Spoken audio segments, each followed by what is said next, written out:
When I first heard about this next story, I thought it must be a joke. I mean, here it is Thanksgiving weekend. Nobody in their right mind would protest killing turkeys too humanely. The operative phrase is in their right mind. Allow me to introduce you to conservative columnist Pamela Geller. She's a darling of the right wing. She's a notorious hater of Muslims, and she just wrote a column complaining about Butterball. Here's the background. Butterball, as you may know, is one of the most popular producers of Thanksgiving turkeys in the United States. The company believes in making their product palatable to a variety of religious Americans. And to that end, Butterball recently confirmed its whole turkeys are certified halal. Halal is an Islamic term that refers to how animals are butchered, much like kosher butchering for Jewish people. Halal requires that an animal be killed in the most humane fashion possible by swiftly cutting the turkey's throat. According to Geller, this is a problem. Why should we be forced to conform to Islamic norms? It's Islamic supremacism on the march yet again. Yes, according to Pam Geller, it's Islamic supremacism. She went on to write, quote, non-Muslims in America and Europe don't deserve to have halal turkey forced upon them in this way, without their knowledge or consent. So this Thanksgiving, fight for your freedom.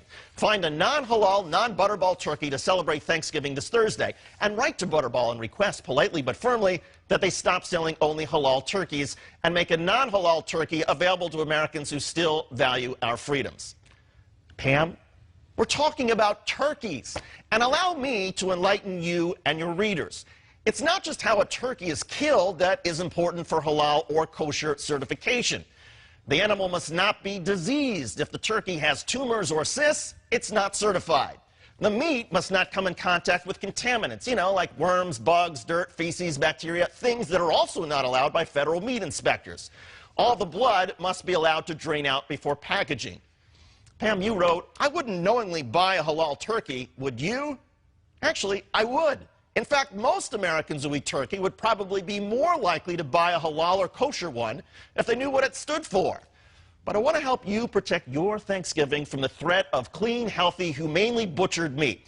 So I encourage you to go to a turkey farm tomorrow, ask for the most diseased animal around, clobber it over the head with a dull hammer, but not too hard because you want the bird to suffer for a while. Drag the animal on the ground, smear it in feces, take the bird home, expose it to as much bacteria as possible, then serve it as your Thanksgiving meal. After all, as you wrote, who wants halal turkeys, especially on a day in which we are giving thanks to God for our freedom? Exercise your freedom, Pam. Go with diseased, dirty, infected turkey meat, and let us know how your family and guests enjoy the holiday at your house or whatever insane asylum these days you are calling home.